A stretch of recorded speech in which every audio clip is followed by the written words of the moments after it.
name is Andrea Velasquez, and I am the VP of Student Affairs at OK. First off, thank you so much for Makeover. I've been eagerly preparing for weeks, and I'm so excited to see this workshop live. Before we get started, I want to do a quick introduction of our ALPFA Boston planning team, which includes Iberto Payares, VP of Health and Wellness, Maria Sucher, VP of Membership, who has been the mastermind behind this event. Thank you so much for Maria, and myself. We'd like to thank our fellow ALPFA Boston board members as well for their support, especially Laura Camila Rivera, Diana Raimundo for the amazing graphics and promotions, as well as my boss, Mayur Shamarkar, Mina Shamar, and Isis Ortiz for their support. Now let's dive right in. We know having these trying times these past few months have been, especially with all the uncertainty. Mental health should always be on our minds, but sometimes it gets lost. We're here to remind you that it's okay to not be okay, and that together we'll get through this together. Our special guest from Mental Makeover, which is a movement to end mental health stigma, has prepared a workshop for you to emphasizing on what you can do about juggling work, school, family, and prioritizing mental health. With that being said, I'll turn it over to Em and Chris, founders of Mental Makeover. Hi guys, my name's Emily. Chris. And we are the co-founders of Mental Makeover. We decided to actually go through with just a talk-based conversation today because that's more of our style than presentation learning, and we have a strong focus on creativity and engagement and really having real authentic conversations. So we didn't want to bore you with the presentation. Yeah, so I guess we'll kick it off with what Mental Makeover is, when we founded it, why we founded it, and things like that. Also, side note, we do encourage cameras just to make it more personable. Totally up to you guys. But so Mental Makeover, it started in July of 2018 after Anthony Bourdain and Kate Spade died by suicide within the same 2 weeks of each other. And for me personally, it was the tipping point when Anthony Bourdain died because he was such a well-known person. We had seen something like this before with Robin Williams, and I just thought we needed to be a little bit more proactive than reactive. Em felt the same way, and we started Mental Makeover. So with that being said, we wanted Mental Makeover to not just be an organization where we're going to donate a bunch of money to NAMI or some of the other big name mental health organizations. We really wanted to take an active role in our community and the community surrounding us to combat the stigma surrounding mental health, to encourage others to do the same, and through our core values, spread our mission through other engaging and unique tools. So I'll let Em take control of what our core values are. So I'm actually going to start with what a mental makeover is, because a lot of people get confused by the term in our name. And so a mental makeover is exactly as it sounds. It's the way in which we fundamentally change our way of thinking about mental health. And so as we all know, mental health is very stigmatized in our society. There are many jokes made about it and insensitive remarks made about people with living with mental conditions. And we really wanted to be proactive about making a change. And so similar how we do a home makeover, we take everything from the ground up, remove the stigma, the false beliefs, the judgment, the biases, and negative perceptions. And some of us don't even know that we have those, but they are internally within us. So recognizing that those are there, and we rebuild together from the ground up. And so a mental makeover is a way to rework how strongly we feel about our lives and harness those strong positive feelings. Again, to remove the stigma, to commit to a positive well-being ourselves, and create an everlasting change within our personal lives, within our communities, and within our global communities. And you'll see our logo all over the event website. It's a little light bulb breaking out of a box, and that's really representing the idea that we want to view mental health and our own mental health journeys in a positive light. And so what are our core values that we use to spread this mission? Our first one is recognize, and that's recognizing signs and symptoms and actions of mental health conditions when others or ourselves are struggling, and recognizing what resources we can use to practice self-care and ones that are available to us in our community. Our next one is accept, and this is accepting that mental health is stigmatized within our society. It's also accepting that mental health is equally as important as physical health, and that's really hard to do when we're constantly told that, you know, physical health is a priority over mental health. Next, we accept our own mental health journeys, and we accept the challenge to face our struggles and work towards committing to a healthier mindset and healing. And we like to say change cannot occur without acceptance. So that's why we have that as one of our core values. Our next one is inspire, and this is to inspire each other to talk about our struggles, to be open about them, and to change the way that we think about our stories, because it can be really scary. So having that inspiration and talking to each other and being open and honest really helps, you know, put the word out there about mental health and spread awareness. The next one is self-awareness, and in order to truly know what you need mentally, physically, emotionally, you have to be self-aware and listen to yourself. So that's listening to yourself, understanding yourself, and knowing yourself on that deeper level.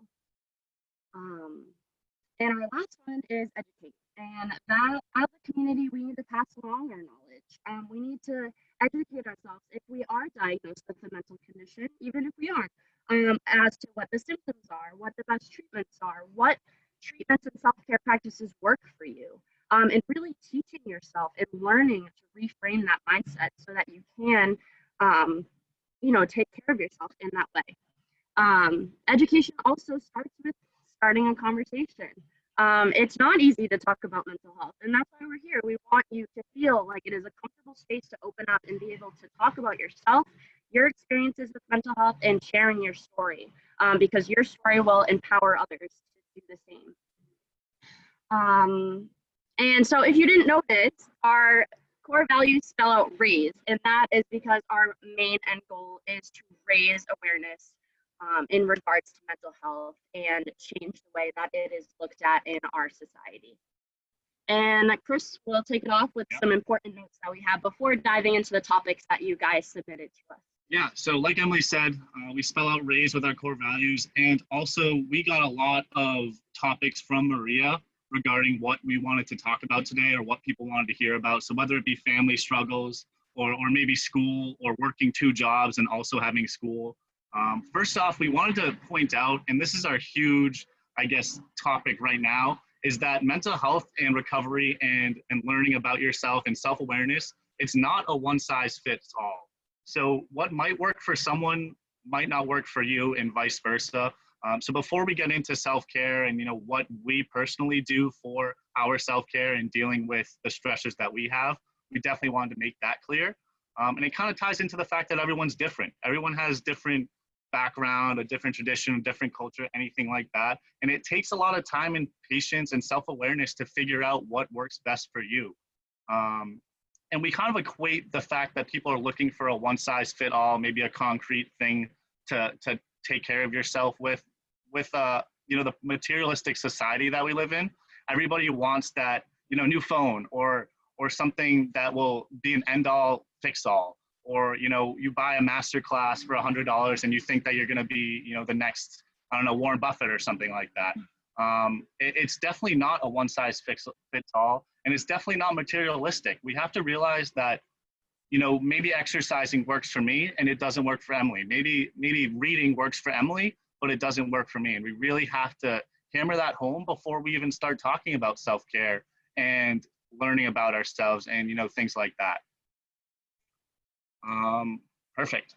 So I guess we'll go into a few of the topics that were requested by all of you guys, and we really appreciate you guys letting Maria know. It was awesome to see all these topics, and we're really excited to talk about all these. So a quick overview of what we got. You can always text us or send in the chat what else we want to hear, but family stress and expectations, how to feel comfortable saying that I'm not okay, combating the feeling about nothing is going right, how to talk to parents about mental illness, how to talk to friends about mental illness, healing past trauma, resources for transitioning to remote this fall. I know that's going to be a tough, I guess, a tough change for everyone, especially Emily and I for sure. And then also how to stay productive working from home, but also balancing that work-life balance. That's a very important thing nowadays. Emily and I just talked about this actually. When we're working from home or when we're doing something from home, we always feel like we need to go 8 hours straight of working or 8 hours straight of being productive. And that's just not the case. So we're super excited for this workshop. And thank you all for coming. And we're really excited. Thanks. Okay, so one thing I want to just say quickly before we get started, feel free to be vulnerable and talk and start conversation throughout this discussion. We really love when people participate, and no words are the wrong words in this situation. So we love to hear from you guys. But I think we should start from staying productive and working at home. I think that topic is really relevant. I've been working from home since March now, and it has been a change. It's really been adapting to the way of life working remotely. And first, I want to recognize that you are going through a global pandemic, and this is a big change. It's okay not to be okay in that situation.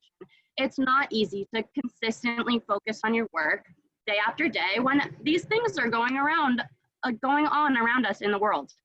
So I think my first word of advice in this area is be easy on yourself and take breaks. Self-care is vital throughout the workday. You don't have to just practice self-care after work hours. And that is something that I've had to learn, because it can be awkward talking to your supervisor or your coworkers and saying, hey, I need to go for a little break right now. I need to take a walk because I'm feeling a little mentally overwhelmed. That's okay. You don't have to have a doctor's appointment or, have I cut my foot to take a break from work. It doesn't have to be like that. Mental health should be normalized, and you should feel okay with talking to your supervisor and your coworkers about taking a mental break or taking a minute to do some sort of self-care activity that works for you. And, if your workplace isn't understanding of that, that's something to think about. You want to work for and be a part of a community that makes you feel comfortable talking about your mental health. And if you need ideas to talk, how to talk to your workplace, definitely reach out to us. I have had to talk to my workplace multiple times about my own mental health journey, and I'm more than happy to give advice on that. Yeah, and going off of what Emily said and the next point, understanding that and feeling comfortable to say to someone that you're not okay, that you're not doing well. We've talked about this since the beginning, since 2 years ago when we started this.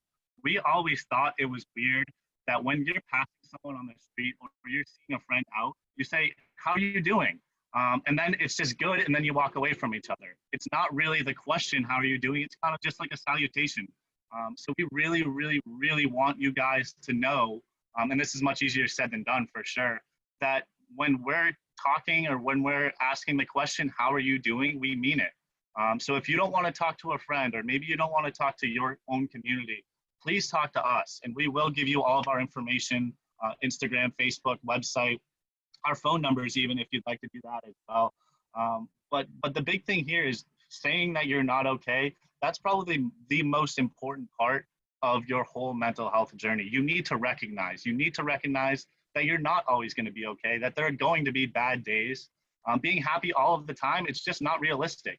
You're going to have a few days, maybe even a week, where you're feeling down, where you need to practice self-care more than you usually do, and that's okay. And we know that's very much easier said than done, but definitely just keep that in mind.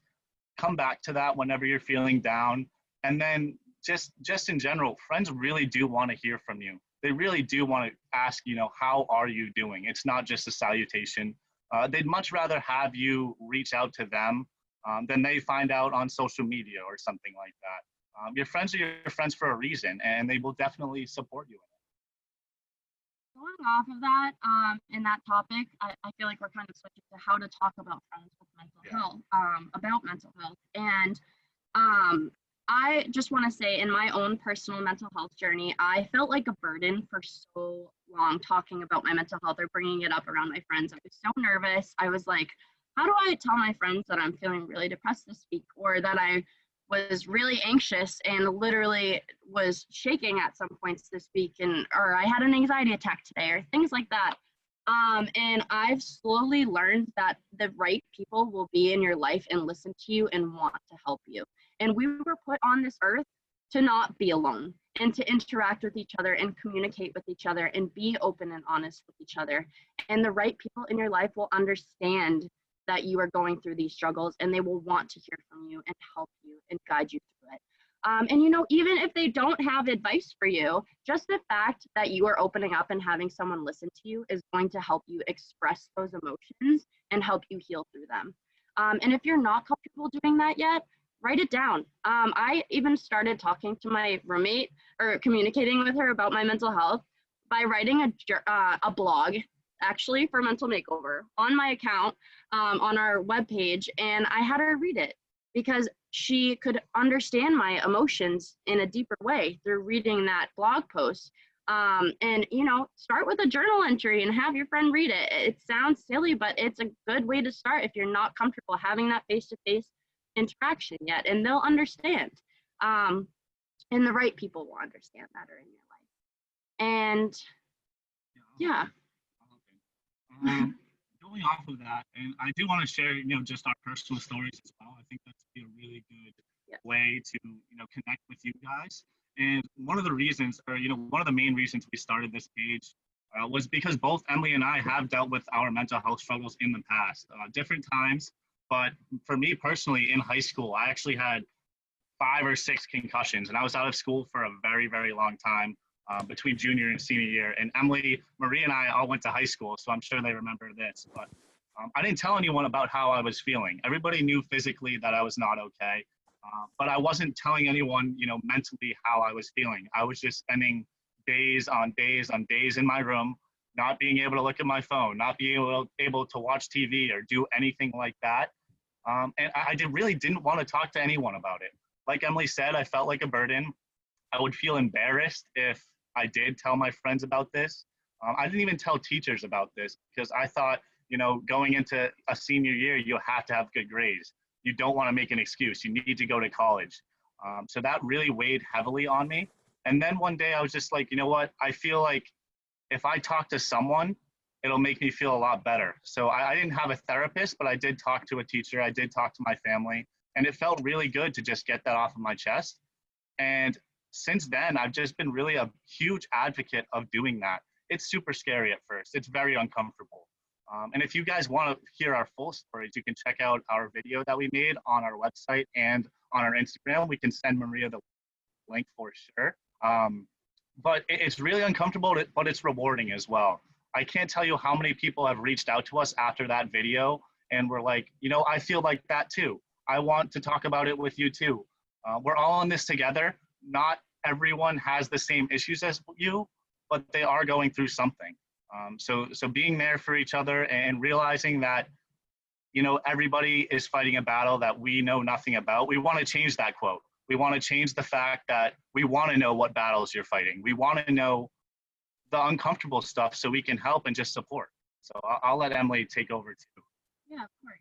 So in terms of my story, I really appreciate whoever submitted the question about healing past trauma, because family trauma has been a huge part of my mental health journey from as long as I can remember. And my mom, who I just have my mom and my siblings in my life in terms of family, really struggled with mental health. And we went through a lot of trauma as a family in result of that.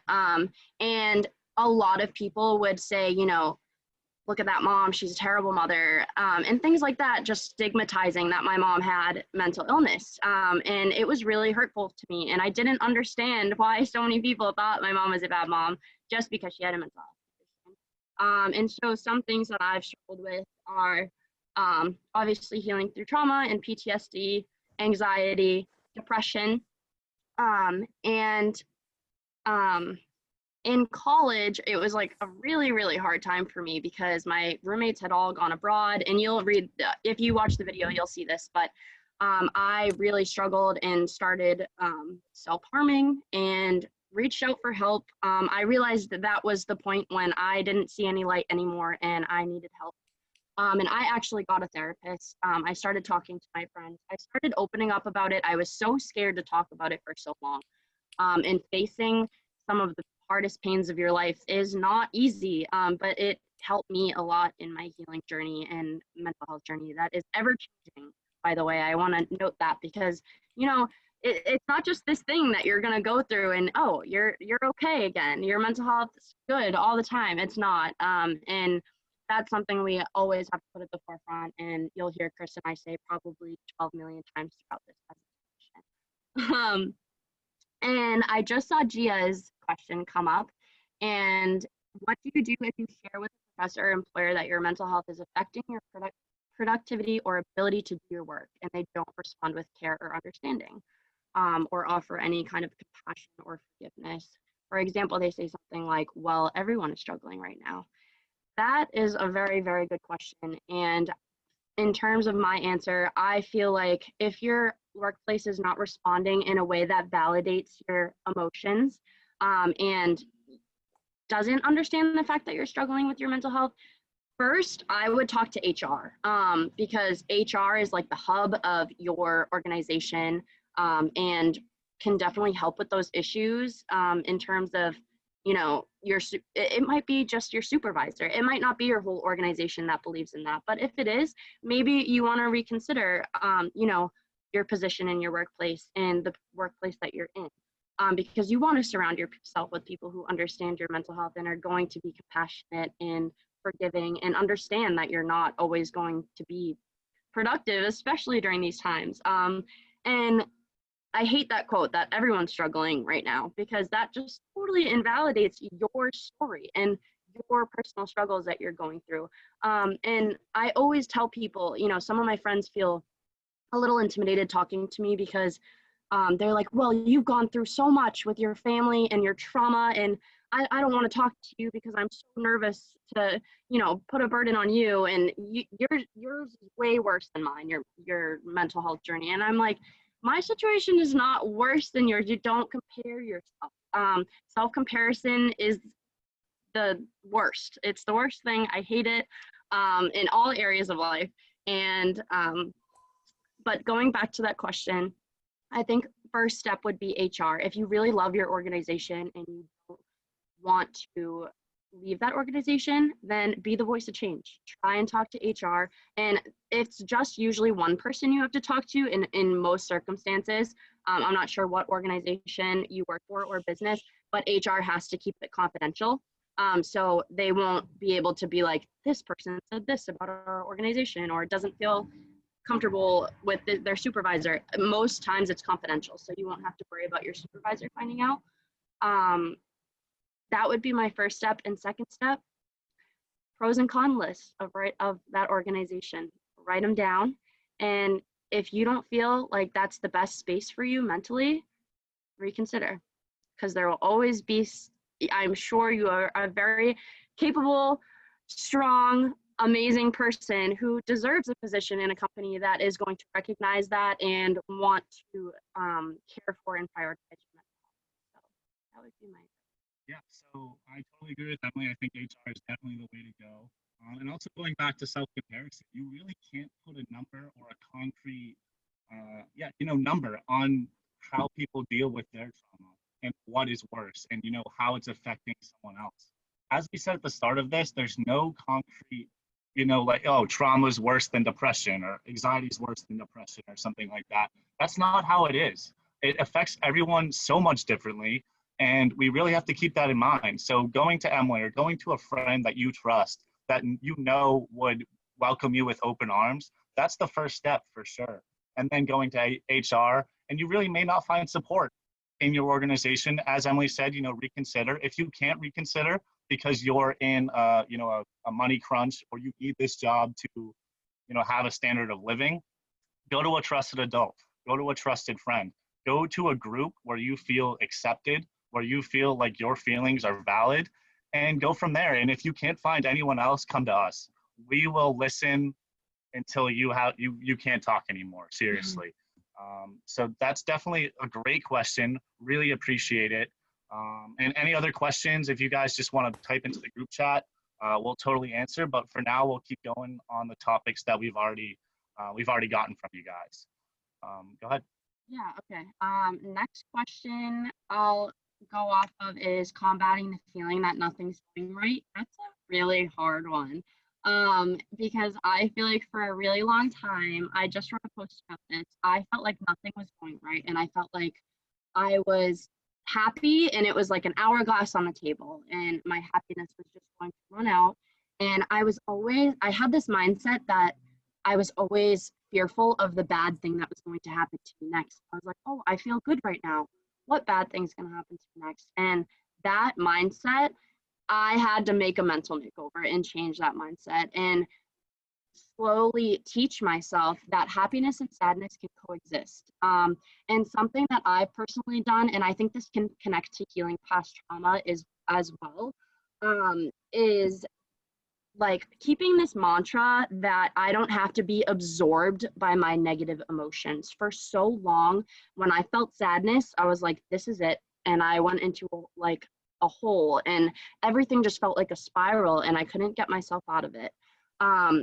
But having these mantras and like talking to myself and retraining myself and writing down the ideas that happiness and sadness can coexist, that I don't have to be consumed by my mental disorders. I am not my mental disorders. That's a huge one.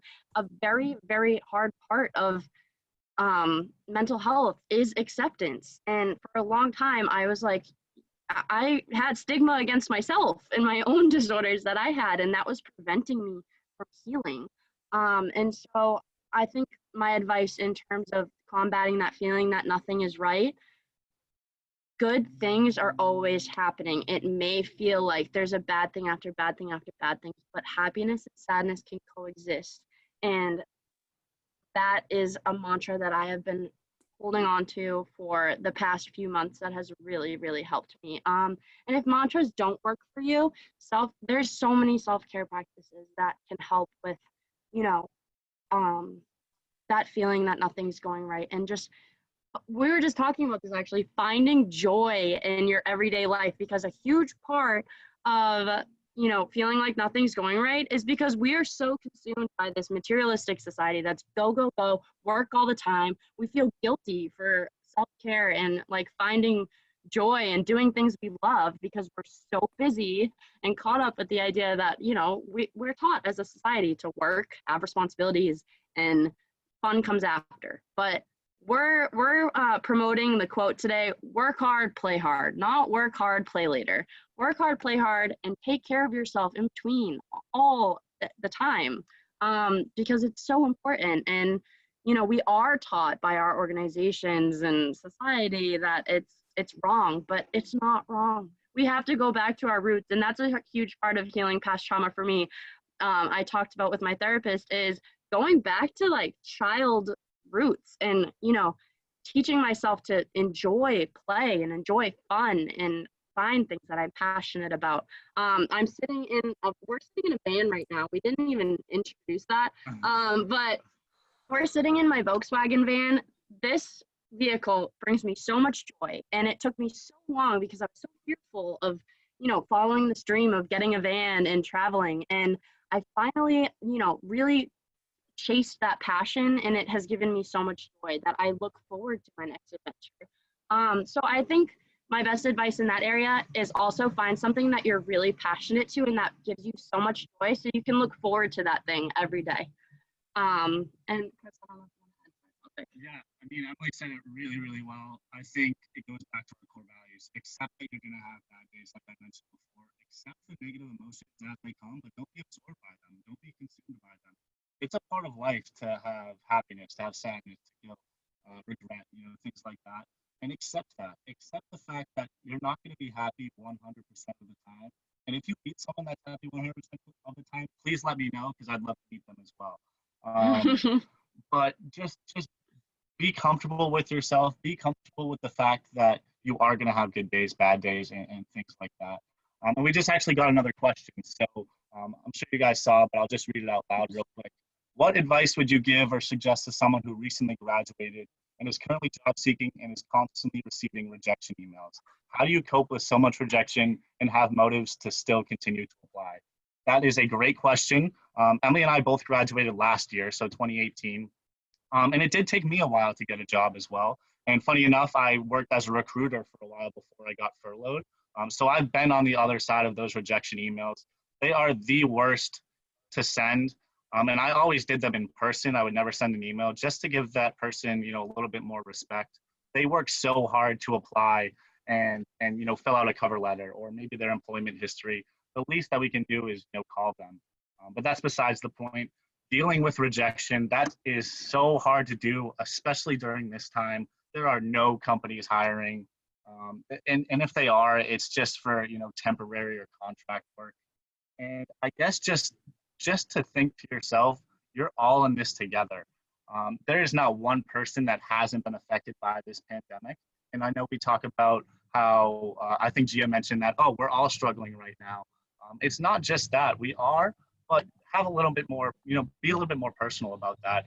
It's really hard to find a job right now. I've been furloughed for 4 months. Oh, sorry about that. Sorry about that. USPS truck, we're in my driveway. Yeah, so I've been furloughed for 4+ months. I got furloughed in March. So I've been looking for a job, maybe thinking about going back to school and things like that. And the one thing I keep telling myself is that the right opportunity will find me. Whether it be, a recruiting job or maybe going back to school or something like that. I just keep reminding myself that there is a reason that I didn't get all the jobs that I applied to. And it's not based on my qualifications, and it's not based on my personality or the interview process or things like that. I was meant to get a certain job, and I know I'll get that certain job. I know I'll be okay in the end.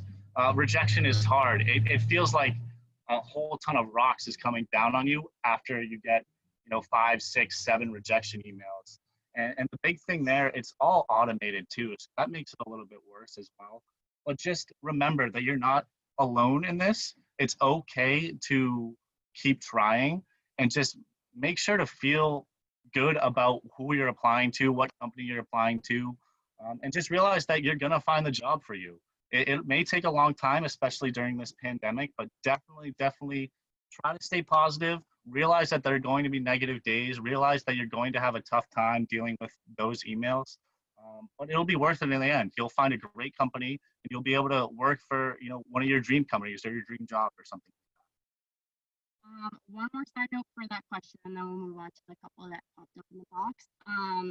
The question that was just asked.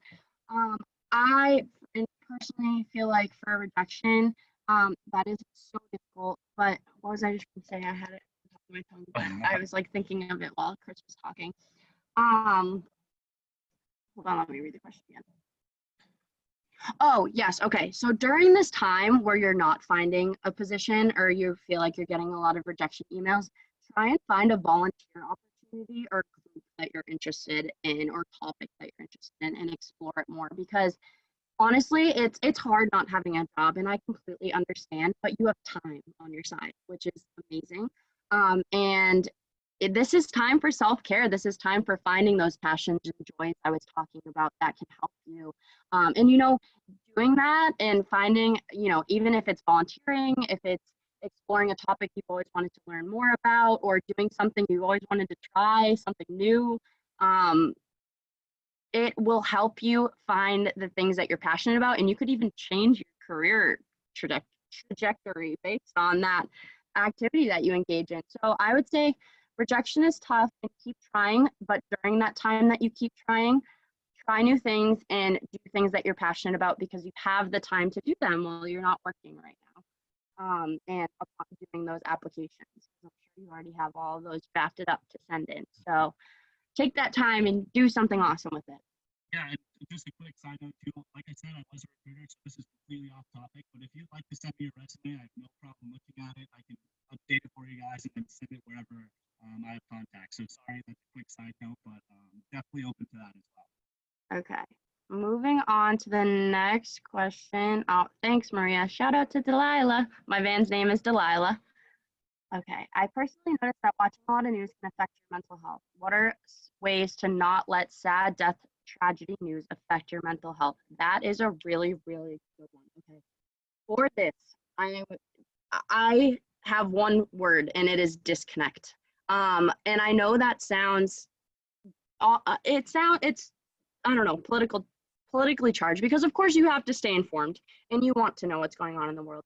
But disconnecting is so, so important. And we're taught to always know everything. And we have, these things, we have information at the fingertips of our hands all the times. We didn't used to have that.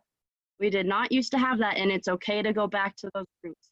That is a word of advice from myself. And I mean, I'm in a van right now, so that kind of proves my hippie crunchy mindset in that terms. But I feel like it's very important to stay informed. But the news is really, really hard to watch, and it is so negative focused. So another word of advice, disconnect is one.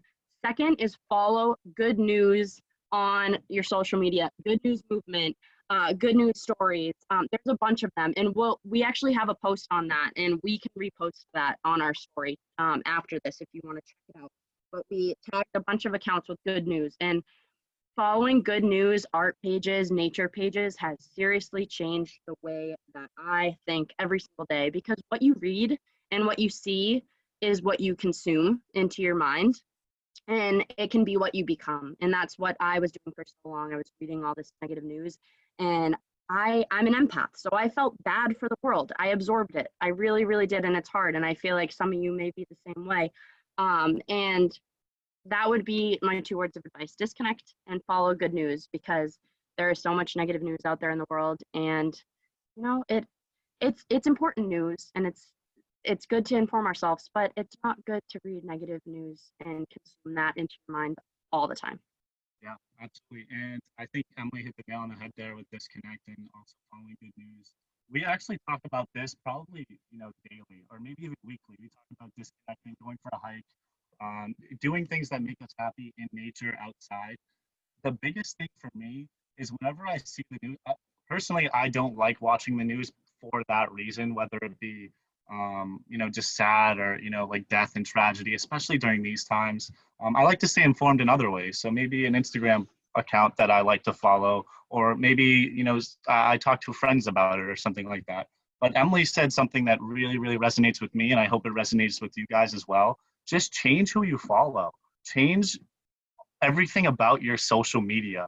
I like to go through monthly all of my followers, all of who I'm following, just to see, what doesn't do it for me anymore. Not people, but just in general. Like if I see an account posting something negative all of the time, it's really hard for me to follow that account and feel good about it. So go through your social media, whether it be Twitter, Instagram, Facebook, remove things and people that don't make you happy. And at the end of the day, that's what we want to be. We want to be happy, and positive too. So just follow that art account, follow your friend's small business, or follow that outdoors account or that photography account. Something that brings you joy and you're going to be able to see it on your timeline all of the time. That'll really, really be great for your mindset, but also, how you're feeling throughout the day while you're scrolling too. Can you guys hear us okay? It looks like someone said stay close to the speaker. I just want to make sure that you guys can hear us. Thumbs up? All right, cool. And we'll try to speak a little louder. I know there's some construction going on in my neighborhood, so it's not ideal. Next question are, what are some options in terms of treatment for people with anxiety? Huge one. I am diagnosed with anxiety. Some treatments there's multiple different kinds of forms of treatment, multiple different kinds of therapies, cognitive behavioral therapy, talk therapy, like so many different types of therapy, first of all. But if you're, if maybe you don't have access to a therapist, or you don't prefer to be in therapy, which, side note, I think everyone should try therapy at least once in their life. It's so helpful to talk to someone with no judgment and just be able to talk to them. They're not a friend, they're not a family, they're there to professionally help you. Yes, treatments for anxiety. Sorry, I get very easily sidetracked. Personally, for me, I'm just going to go through what I use for my personal anxiety. Ice, holding ice. It sounds funny. Holding ice, the feeling of the coldness on your hands distracts you. the sensation, the physical sensation distracts you from the mental thoughts that are racing through your head. So whenever I feel anxious or I feel like I'm about to have a panic attack, I grab ice and I hold it, I squeeze it in my hands, and it is a little uncomfortable. I wouldn't say it's painful, but it's an uncomfortable feeling, but that feeling distracts your mind from the constant thoughts and emotional pain that you're feeling. Another one, which I used in college a lot, and I usually have one on my list, I don't, is elastics, flicking an elastic. And this does hurt a little bit, depending on how hard you flick it. But that also, same idea, distracts your brain from the emotional pain that you're feeling with a physical stimulus. Some other ones, I journal a lot. I surround myself with positive colors because I feel like darker colors actually lead me to feel more depressed, which actually makes me feel more anxious. I feel like personally in my journey, my depression and anxiety go hand in hand. Also for anxiety, breathing techniques are very, very good. There's something called 4-square breathing. We have a post about that on our mental makeover page as well. I've heard meditation and yoga are great for anxiety. I personally can't get into them, but some people it works for. But again, anxiety really is the thoughts in your head that are constantly telling you all of these false beliefs. And another thing I've been working through with my therapist is combating those false beliefs when they come into my head. Like, you're not good enough, or you're not good enough at work today. Combating those and writing down, like, I am good enough and I was productive at work today to the best of my ability, and really framing those thoughts in a more positive way, and combating them from taking over your mind. And so those are just some that work for me personally. There are so many, and it's so different per individual and per person. But if you want to follow us on Mental Makeover, I will do another post on anxiety techniques that I personally don't practice, so that you guys can see some of those. Yeah, and then just in general, just be kind to yourself. And the big thing also is just figure out what works for you. So those things work for Emily, they may work for you as well. But we are going to be sending out a worksheet in the thank you email, that ALPFA. I hope I said that right. I hope I said that right. But we are going to be sending out a self-awareness worksheet where there's just 6 or 7 questions that really get you thinking and reflecting about what makes you happy during your day, your daily routine. Where is the place that you find the most peace at?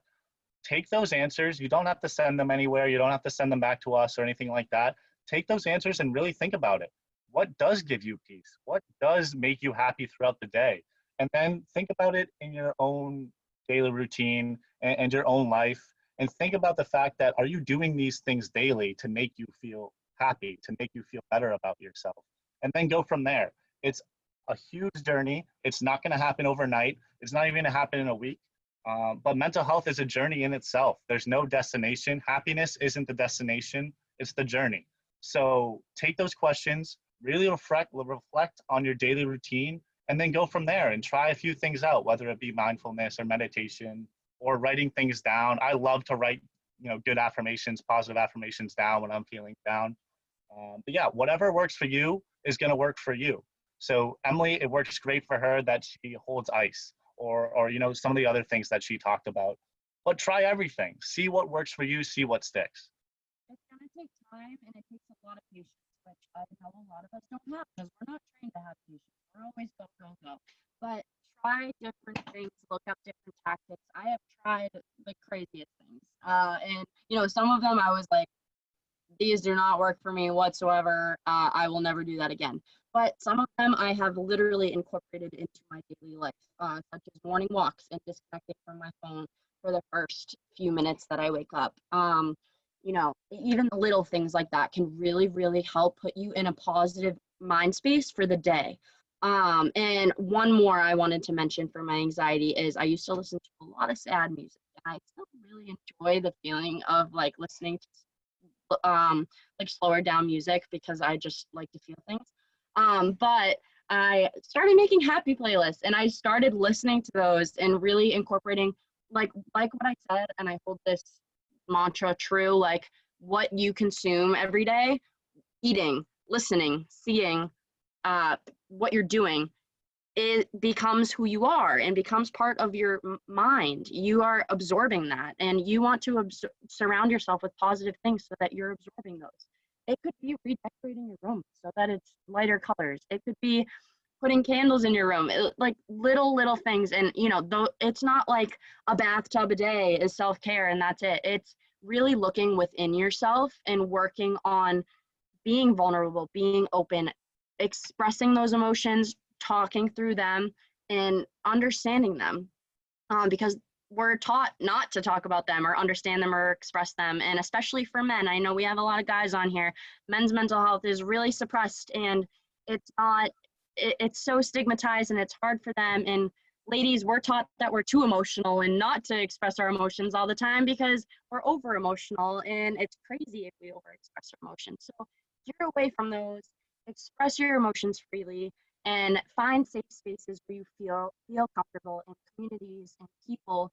You will attract what you put out. And I know it sounds like manifesting and the universe and everything, but it is very, very true. And you have control over what you surround yourself with.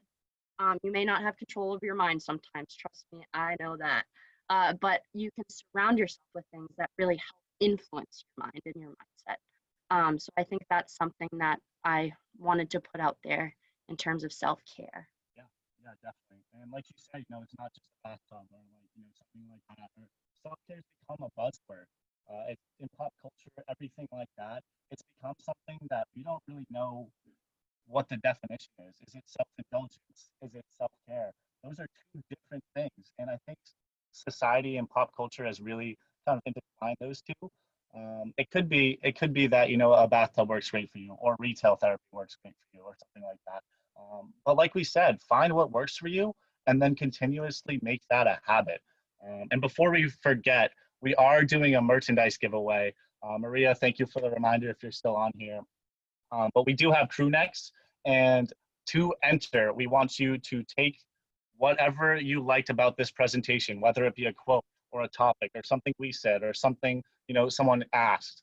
Please, please, please put that on your story on both Facebook, Instagram, anywhere you want to put it. Tag us, mental_makeover, and tag ALPFA_Boston as well. And we'll be picking a winner as soon as we can. So Maria, I know, but they're awesome. They're very calming blue, and they have our logo that says Mental Makeover. And we'll even throw in a bracelet too. We have hashtag Mental Makeover bracelets, and those are just helpful reminders. Even wearing this every day and looking down and being like, oh, I didn't even practice self-care today, helps me. So if you want a bracelet too, just message us. We're happy to send one out. And no charge. We just love to throw those reminders at people and have them have that little piece that reminds them every day. So quickly, I'm just going to read through the rest of these comments because I know we're running out of time. Gia, one anxiety technique I want to share is brain dumping. The idea that journaling feels like too much. Yes, I totally am an advocate for that, because sometimes my anxiety convinces me that writing sentences is I didn't write a good enough sentence, or I feel pressured to write out my thoughts in this perfect way because that's what my anxiety tells me. But scribbling is okay, doodling is okay, writing down bullets or one word or making the page a mess is okay. That's how you're expressing it. And that took me a long time to accept and be okay with, but that is totally a good one. So thank you for putting that in the chat box. I love that one and also share your happy playlist if you have any. We both love music. We love happy playlists. DM us on Instagram. We'll give you our personal accounts too. Literally anything that you guys do to practice self-care, we would love to hear about, especially music. So we both love music. We love listening to new music. So whatever you guys have, please feel free to share. And we have a mental makeover playlist as well on Spotify, so we'd love to share that with you guys. I also have many happy playlists. I just made one yesterday called Main Character, because we are all the main characters in our story. So if you want to hear that one, definitely follow me on Spotify. Okay, Jeff, don't be afraid to get help. Love that. When my parents got divorced, I saw a child psychologist. It helped me tremendously. Awesome. I love that. Don't be afraid to get help. Therapy is okay. It's the same thing as going to see a doctor. We just don't have that in our brain. It's not ingrained because we were taught that physicals are normal, but therapy is not normal. But it is, and it's okay. It is part of our health, and it is all connected. Mental, physical, spiritual health, they are all so deeply connected, and it is so important to that's one of our missions, is to, you know, equalize mental health and physical health, because it's not on an equal playing field right now at all. Okay, thank you for sharing. Thanks a lot for your response. Woohoo, I love it. I love all the positive energy. Would love a bracelet. We'll send you one, of course. Shine by Trey Anastasio, a Fish. Oh, Fish is a great band, is a great song. This was amazing. Thank you so much. Well, if you guys don't have any other questions, I just want to say thank you for all staying on here and listening. It is not easy to talk about this. It can be triggering for some people, and I just wanted to say I probably should have started with a trigger warning. But I hope that none of these topics triggered you or upset you in any way. And if they did, please let us know. We love suggestions and comments about our presentations. And again, thank you so much for joining us. Yeah, thank you so much. This is awesome. Hopefully one day in the future we can do a live event, but Zoom will do for now. We'd love to meet all of you guys in person, even online. So please feel free to DM us. We love making new friends. We love hearing about self-care. And we just want to be there for anyone and everyone. So thank you guys so much. We really appreciate it. I don't know if we're having a closing, but if we're not, and this is just us closing, thank you guys. Sending all I was on mute. I'm sorry. Thank you everyone for coming. Thank you so much, and Chris, for being here. I really took a lot of notes about the tips, and I want to make sure thank everyone for joining us today. But make sure that you're taking care of yourself, and make sure that you're taking the tips that really support you, and those that do not, it's okay. But make sure that you stay connected. We're all in this together, and really appreciate you guys for being here. Thank you so much, Emma and Chris. Have a good day. Take care. Have a good day, guys. Practice self-care today. Yeah. Ciao.